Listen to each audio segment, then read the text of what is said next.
आज का आजाद सिपाही अखबार आपने पढ़ा क्या?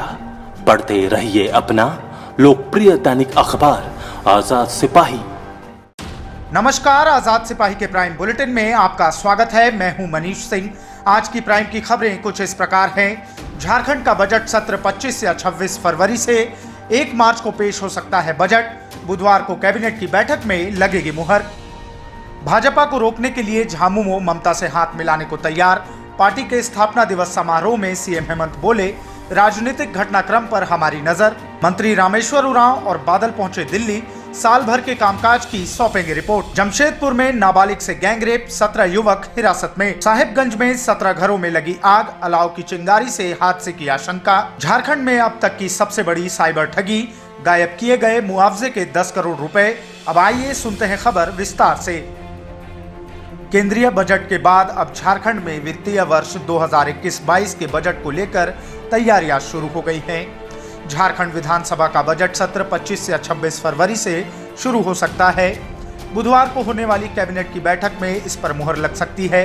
इधर संसदीय कार्य मंत्री आलमगीर आलम ने कहा कि बजट सत्र के लिए सरकार पूरी तरह तैयार है। बजट सत्र 17 या 18 दिनों का हो सकता है। उन्होंने कहा कि इस संबंध में मुख्यमंत्री हेमंत सोरेन से बात हो चुकी है। बुधवार को कैबिनेट की बैठक में इस संबंध में अंतिम निर्णय लिया जाएगा।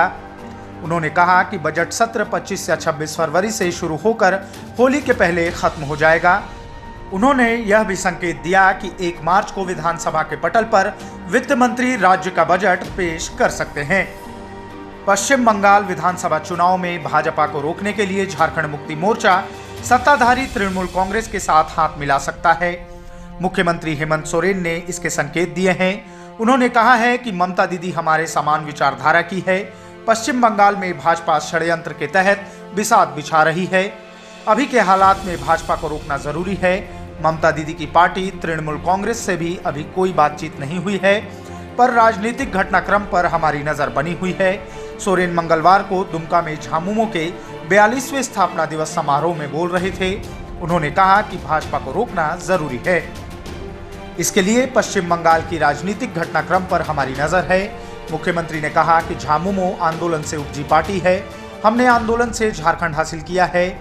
मांगने से अधिकार नहीं मिलता, जो लड़ते हैं वही मंजिल पाते हैं। उन्होंने कहा कि झामुमो भी अपना दायरा बढ़ाएगा। झामुमो पश्चिम बंगाल, उड़ीसा, छत्तीसगढ़ में संघर्ष करता रहा है। मुख्यमंत्री ने कहा कि झारखंड में आपकी सरकार आपके एजेंडे पर काम कर रही है। यह साल नियुक्तियों का होगा। नियुक्तियों से ही विकास का मार्ग खुलेगा। यह आपकी सरकार है, आपके लिए काम कर रही है। सरकार 10 रुपए में धोती, साड़ी, लुंगी दे रही है। गरीबों को राशन मिल रहा है। नौजवानों को नौकरियां दे रहे हैं। शहीदों के परिजनों को नौकरियां दी जा रही हैं। इससे पहले झामुमो सुप्रीमो शिबू सोरेन ने दुमका में झामुमो का झंडा फहराया और शहीद वेदी पर श्रद्धा सुमन अर्पित किए। विधायक बसंत सोरेन, नलिन सोरेन, सुप्रियो भट्टाचार्य समेत अन्य मौजूद रहे। प्रदेश कांग्रेस अध्यक्ष सह वित्त मंत्री रामेश्वर उरांव और मंत्री बादल पत्रलेख दिल्ली गए हैं। दोनों नेताओं की दिल्ली में कांग्रेस महासचिव केसी वेणुगोपाल से बात होगी। कहा जा रहा है कि दोनों ही पार्टी आलाकमान को अपने अपने विभागों में साल भर हुए कामकाज की रिपोर्ट सौंपेंगे। इससे पहले मंत्री आलमगीर आलम भी अपने विभाग कामकाज की रिपोर्ट सौंप चुके हैं। हालांकि यह भी चर्चा है कि मंत्री रामेश्वर उरांव ने पिछले दिनों बिहारी और मारवाड़ी को लेकर जो बयान दिया था, उस पर अपनी बात आलाकमान के समक्ष रखेंगे। उनके इस बयान का झारखंड कांग्रेस के कई नेताओं और विधायकों ने भी विरोध किया था। उधर कृषि मंत्री बादल पत्रलेख ने कहा कि दिल्ली में कांग्रेस महासचिव के साथ बंगाल चुनाव पर बात होनी है। बंगाल चुनाव में झारखंड के नेताओं को कैसे ज्यादा से ज्यादा इस्तेमाल किया जाए, इस पर चर्चा होगी। जमशेदपुर के परसुडी में एक सरकारी स्कूल के शौचालय में एक नाबालिग के साथ सामूहिक दुष्कर्म किए जाने का मामला सामने आया है। नाबालिग से दुष्कर्म के बाद हरकत में आई परसुडी थाना की पुलिस ने 17 युवकों को हिरासत में लिया है, जिनकी पहचान नाबालिग से कराई जा रही है। पुलिस की माने तो नाबालिग बार बार बयान बदल रही है। जिन युवकों को पुलिस ने हिरासत में लिया है, उनके परिजन परसुडी थाना के सामने जमे हैं। नाबालिग और हिरासत में लिए गए युवकों से पुलिस की पूछताछ जारी है। फिलहाल मामले में 6 युवकों की संलिप्तता सामने आई है। नाबालिग परसुडी में अपने दादा के पास रहती है। उसके माता पिता दूसरे बस्ती में रहते हैं। नाबालिग नौकरानी का काम करती है। रविवार को काम से वापस लौटने के बाद नाबालिग को 6-7 युवक चांदनी चौक स्कूल की ओर ले गए। वहां शौचालय में उसके साथ सामूहिक दुष्कर्म किया। सोमवार तड़के पुलिस तक सूचना पहुंची। नाबालिग ने 17 युवकों के नाम बताए। इनमें अधिकांश युवक परसुडी के हैं और कुछ युवक जादूगोड़ा से सटे क्षेत्र नील डुंगरी समेत अन्य इलाके के हैं। विधि व्यवस्था डीएसपी आलोक रंजन ने कहा, सामूहिक दुष्कर्म की घटना हुई है, अभी पूछताछ चल रही है, मामले में बहुत कुछ स्पष्ट नहीं है।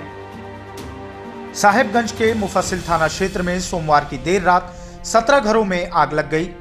इस अगलगी की घटना में लाखों रुपए की संपत्ति जलकर राख हो गई। घटना लाल बथानी पंचायत उत्तरी मकमलपुर गांव की है। आशंका जाहिर की जा रही है कि अलाव की चिंगारी फूस के बने एक घर में लगी होगी।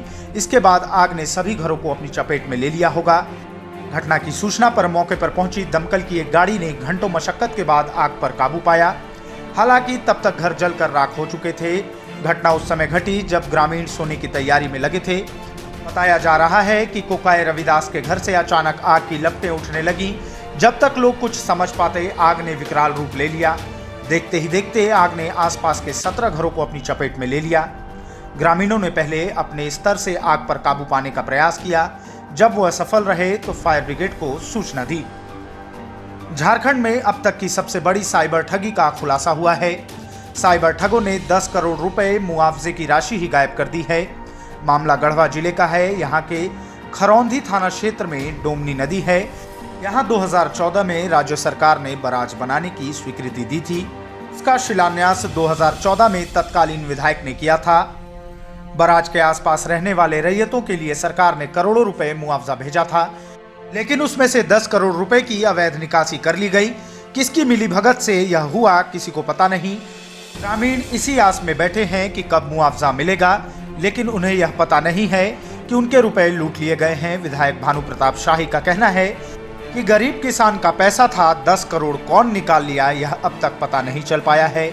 उन्होंने यह शक जताया है कि यह राशि घोटाले की भेंट चढ़ गई। पलामू सांसद बीडी राम ने कहा कि घोटाला हुआ है, इस योजना की जांच सीबीआई से कराई जानी चाहिए।